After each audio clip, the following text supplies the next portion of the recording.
Hello, everyone. Welcome all of those who may be with us and those who may be coming along, joining our study today. In these special and unique moments that we find ourselves, let's start our study with our inner harmonization. May we all choose to relax our minds, our hearts, bringing the focus of our attention to our inner self, embracing us in a loving way, noting that we are all good beings in essence, spirits who are granted the possibility for us to reflect about ourselves, about the natural laws in the universe, about the Spiritism which inspires our lives, within a viewpoint from the theory of reincarnation. We are all immortal beings, created by God with love, in order to learn to love ourselves, to love others, to love God and the experiences in the universe, as learners of ourselves as we all are. And as we are united through our hearts and minds within the feelings of brotherhood, we start our study today. May you all be welcome. And today our theme that we will be reflecting together is about free will. Let's see what we can learn in this couple of moments and minutes that we are together about free will from a transpersonal spiritual perspective. And then I hand it over to Cynthia, which will start to present some questions to us so that we can learn together. Thank you, Evanise. It's an interesting subject for us, especially us that study Spiritism, because we know a lot that happens to us is caused by the wise use or not of our free will. So just to start with concepts, what is understood by free will, and in what circumstances do we express our free will? That is a very interesting question that we can think about, and even the Spirits book, for those who don't know, is a fundamental book within Spiritism with 1019 questions that we have available that helps us gradually to understand the philosophical way of living from a transpersonal spiritual perspective. And in the question 872, we have some very interesting information which helps us to think what we understand about free will. Free will is the ability, the capacity that we all have to make decisions, to make choices, although sometimes we may have not learned or we may not know how to do that, but innate we bring all the ability.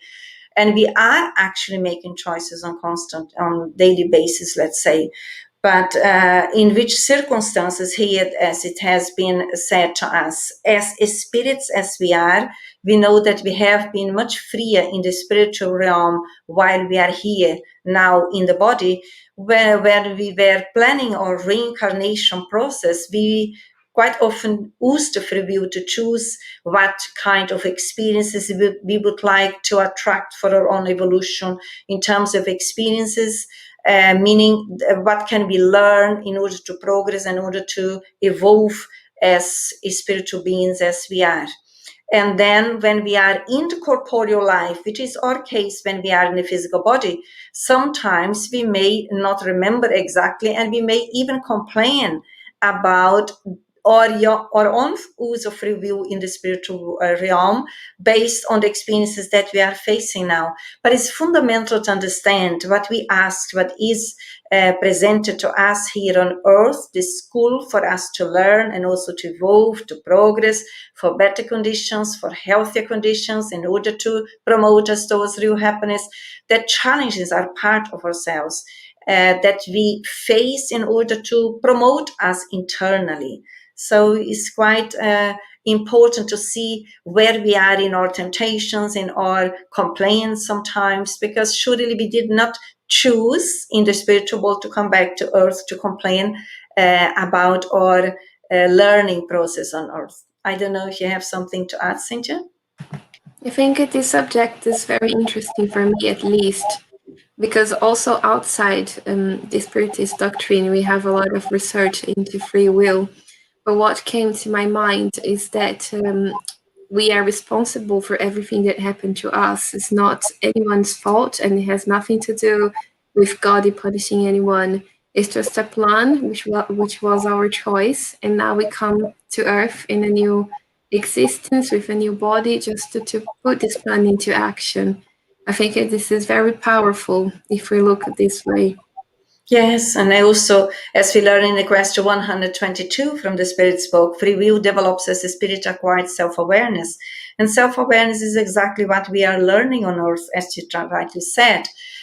When you said, Cynthia, powerful, it means how much power we bring within us as we learn to go within, to become aware of ourselves, to understand that although we have challenges and limits that we all bring with us, but we also bring the potentials to be known, to be perceived, and also to be worked on, so that we become stronger through using free will in a responsible way. And responsibility, as we always learn within Spiritism, is the internal autonomy of on daily basis to make wiser and wiser choices as we become more self-aware about ourselves, about the importance of other people in our existences, about the experiences that we are attracting. Nothing happens to punish us, nothing happens to make us suffer. It's all helping us to promote us, actually. Yes, it's good to know that. But thinking about free will and this ability we have to make choices, if we think about fatalism, what about fatalism? Are we always able to express our free will and make our own choices? Or is there any circumstances where we're not? That is a very interesting question for us to reflect in our learning process, as we learn also in the Spirit's book, question 872. It depends from which perspective of learning or from which theory we are analyzing that. There are plenty of other theories on Earth that have a different perspective of fatalism that we do. But for us, within Spiritism, fatalism is only in accordance or aligned in relation to our previous choices in the spiritual world. And again, there's nothing to punish us, nothing to condemn us. It's only bear in mind that we are not starting our journey once we start in a new physical body, but we have already lived for many, many years back or centuries back in previous existences, and we are all in need to evolve and progress. And therefore, fatalism is in relation to what I have asked to go through, in general speaking, but not in the simple ways on daily basis that everything that happens to me is because I'm under the law of fatality in terms of everything. No, I have the free will.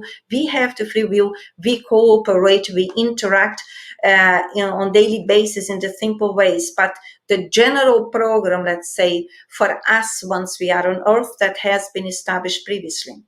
I don't know if you have something to add. It's like the existence is dynamic, and the next second will all depend on the choices we make now. Could we conclude that there is not something that it will be this way and that's it? There's no chance of us changing it, but it's all depend on us to change if we want to. Is more or less in this line. Why it depends on us, Cynthia? While you were speaking, it was just came to my mind. Why it depends on us? I was thinking, because when you were explaining, I was thinking about the cause and effect. We know that there are laws created by God, which was created to promote us, to help us to evolve and to achieve real happiness. But they are the experiences that we have to go through. But the result of the experiences will be based on the choices we make. So that's why it is important, because if I make wise choices according to those laws, which will promote me, the quicker I will get to where I have to be, what I'm destined to be. I think more or less in this sense. Precisely, and what I like here, adding what you said, fatalism never applies to the acts of the moral life. That is very interesting. Why is that? Complementing of what you said, because we are actually essentially moral beings and not corporeal beings. So using the free will, we are constantly making choices. So we have the option on daily basis to decline our own wrongdoings, our own negative defaults, and choose to train ourselves in a positive way. So the free will, which has been given by God for us to learn to develop, is quite a powerful tool that we all bring within in terms of developing our own spiritual autonomy. When I say developing our own spiritual autonomy, that does not mean to clash and crash with others. That means to potentialize ourselves more and more, to know, to understand, not only intellectual level, but also on the feeling level, that we have the power within to improve ourselves, to cooperate in developing health in relation to whatever we are undergoing, knowing that sometimes we are not here to cure the physical body, because that could also have been part of my choice in previous existences, but I can always potentialize the cure of the soul using the free will. When we say on the moral life, that means choosing to live more according to God's laws, which are the laws which govern the universe and also every individual in it. For me, at least, it sounds quite powerful, the potentializing on daily basis or inner self in the ability to understand that we have choices, and hopefully we are spontaneously choosing in a wiser way, and to cooperate in becoming better beings, let's say, and promoting us in this beautiful, loving pathway of progress and evolution, as we all are all in under. Yes. And just to be clear, Vanessa, does the spirit, when planning its reincarnation, uses its free will to choose the experiences he or she wants to go through? Just to be clear for us. If the spirit chooses, yes, they choose, but also we can open, when we go more in details into it, some of us perhaps have not had the right to choose that. That is merely because of previous existences which we already used our free will in a wrong or incorrect way, and we harmed ourselves. So our spiritual guides, the dear loved ones who love us, who care about us, they then will choose to present the lesson that we need, or the program to favor our evolution, and present ourselves in that situation. But otherwise, we can participate in that choice. I would say, as more as we evolve morally, ethically, psychologically, emotionally, spiritually, more we have the autonomy spontaneously and freely to cooperate in our choices.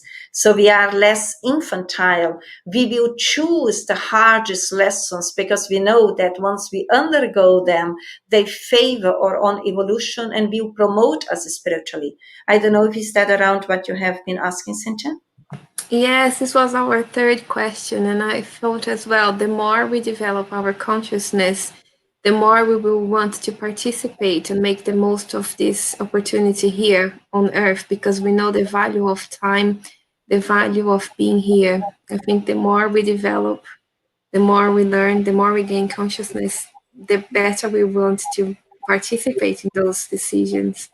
Precisely, and also, again, from a spiritual perspective, or understanding about ourselves, or understanding about our own evolution, or understanding about conquering real happiness is more broader than once we are in the flesh usually is the case. So we ask to go through experiences that can favor this inner promotion. And of course, although we have most of the time being part in choosing our experiences here, or trials. Trials are nothing more than lessons that we need to undergo so that we develop our own intelligence, our ability to choose, our creativity to learn how to interact with ourselves and others in a wiser way. But remember, when we come back to the physical body, we are quite limited in relation to our previous awareness, but not blocked. This is fundamental when the enlightened spirits also guide us towards the invitation that we learn to relax, we learn to calm down in our existences, we learn to have time for meditation, we learn to have time for self-reflection so that we can learn to become more aware of our own tendencies, our own views, our own belief systems, our own concepts, and constantly challenge them if they correspond towards our own spiritual progress. And if not, without guilt, just accepting where we are and be willing to change our belief system, to change our way of interacting. That is the wiser way that we are now capable of making wiser choices. That's the self-awareness you mentioned before, isn't it? Because the better use we will do with our free will, the more we develop the self-awareness, even when in the body, in the physical body. Yes, it's almost like as more as we develop self-awareness, and every human being through the pathway of evolution will do that, because it's part of the natural law. Be more aware of ourselves as immortal beings and what is the objective on earth, what are the priorities for our own good. That helps us also to be more conscious almost in relation to what we think, what we feel, what we do, and how quicker we can even rescue us from ourselves in case the old self or our own shadows emerge, which they will, so that we don't allow them to drive our consciousness. It's quite powerful knowing that we bring that tool within us. And as more as we become aware, as more as we evolve, more freely and spontaneously, we will cooperate towards that process of changing, of constant change for better, for better. Yes, a better use we will do of our time and think before acting. Yeah. But thinking about what you said, Denise, moving on to our fourth question, are we able to educate our free will? If we can, how can we do that? That is an interesting question. How can we educate ourselves? Or when we hear the question that you just raised, where is our mind going? Is that to the schools? Is that to the universities? Or are we also perhaps considering a different way of education, which is based on us as immortal beings? I think what the spirits here teach us in the question 872, part of it, it is the duty of education to combat wrongful tendencies, and it will effectively do so when it is based on an in-depth study of the human moral nature. We know through the law of evolution, we still, as humanity, will change our education system. But currently, it seems very focused on instruction. When we refer to education, we are considering and including the moral aspect of ourselves. Moral aspect means the ethical values which are part of the natural law, which are part of God's laws, which are equal for every one of us all the time, everywhere. Doesn't matter in which planet and with whom we are, they are always equal, which means to develop our higher faculties, called the virtues. And all of us, we can already engage in this proposal because we are here really to learn to be our own educators, to be our own psychologists, to be our own physicians, as more as we study Spiritism, which is our pathway here where we are, and as more as we learn, as more as we engage the self-study process, as more as we choose the self-transformation process, we are participating actively and consciously to educate ourselves in that field.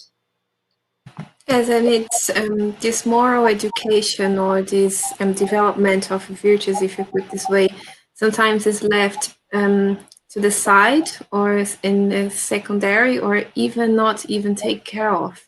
But I imagine if we stop to think, what would be the impact of me having more discipline? What would be the impact in my job, with my relationships? What would be the impact of me being more forgiving, being more tolerant, being more respectful? I think it's the base, isn't it, of everything.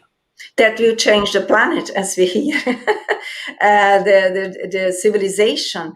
And we know that the society or the civilization will only change when each one of us changes, as you rightly present some examples. And it's fundamental to understand when we are talking about the moral education, which is the ethical values, the ethical universal values, understanding that the development of free will follows the development of intelligence and increases the responsibility of humans for their acts. So it's almost like one aspect is interconnected with the other. Free will, as more as we develop it, and all of us as immortal beings will develop that. We are all on the journey of progress and evolution. It will develop on site as our intelligence develops as well. So when we talk about intelligence, we are not referring only to the intellectual intelligence, but also to our emotional and spiritual intelligence, because that will broaden our understanding about ourselves. And at the same time, will also be a consequence of developing our own responsibility in relation to our acts. As you previously mentioned, the responsibility being the autonomy, where we feel more empowered, more conscious, that we can make wiser choices. As you mentioned, the example, for example, forgiveness. So even if someone may be harsh with myself, I have the inner freedom to forgive, to choose which way I will engage with myself in relation to the other person. And we can do that in a better way to accept the person as the person is, reminding us that we don't need to react immediately. We can act in a more wiser way, being more disciplined wisely, as you said.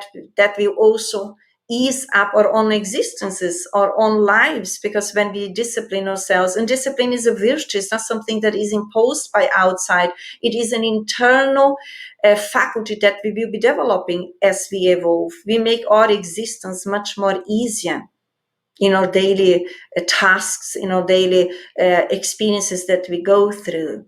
And discipline on the external level means that we are disciplined in the way that we think. Again, empowering us from within, using the free will, developing the free will, developing the responsibility, developing our intelligence from a spiritual perspective, which involves the global aspect of ourselves, as we mentioned, intellectual intelligence, emotional intelligence, and spiritual intelligence.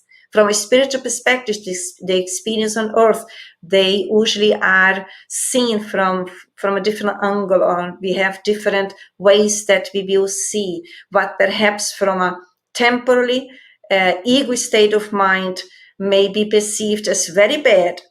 When we look and address it from a higher perspective, it is a blessing in our existence. It is, and it's lucky if we realize that. We are very lucky. Thinking now about everything we said, okay, we can educate our free will, and we know more or less how to do it. But going to our last question regarding the influence of the spirits in our actions, are we still held accountable for our actions if we surrender to the suggestions from others, from other spirits outside the body, or from spirits like us incarnated? What do we think about it? It's a very interesting question when we are reflecting about free will, because we are very easy to blame others for what happens to us, to project onto others our own limitations or shadows. But the question is fundamental in the pathway of conquering our own inner balance, our own inner psychological and emotional health, our own psychological and emotional spiritual independence from our own shadows, from the unconscious memories, and also from external beings. So could be from incarnates or disincarnate. So I think the way that we see that, we all, when we are reflecting about free will, which is a faculty which has been given by God to every creature, we all have that faculty within. So once we develop, as I mentioned previously, and develop intelligence and learn to be more responsible for ourselves, we, although we can be influenced by others, but validated the influence or not, that is our choice. We all have the power within to say no, what is coming from a less healthy state of mind, being from someone who is in the flesh, incarnate, as we call around us, or from someone who is in the spiritual realm without a physical body. Because all of us are constantly communicating if we are conscious of that or not, through the way that we think and feel, through the way that we speak, through the way that we are, or what we are watching on TV, what we are reading, all of the time. And in that way, we are tuning into each other according to the same mental or emotional waves. So it's quite fundamental that we, through the free will, which is the process of learning to develop it, learning to be conscious, learning to be aware, that we bear in mind, that we carry within the willpower to say no what comes from a negative, toxic wave that may reach us. And no one is free from not being receiving negative waves or negative inputs, but the wisdom is for us to develop the inner power, the inner free will in saying yes to what is good for us, what is good for others, what is good for us and others all the time. And in that way, we are protecting us from within in this use of free will, from the essence, the self level onwards, which promotes us in forgiveness, in more tolerance, in more fraternity, learning to be more solidarious, learning to be more cooperative, being at home in other places where we may be relating these days, because we are quite limited physically, but we are not on the psychological level, because we still are interacted virtually. That is the same process. I don't know if you have something to add on that.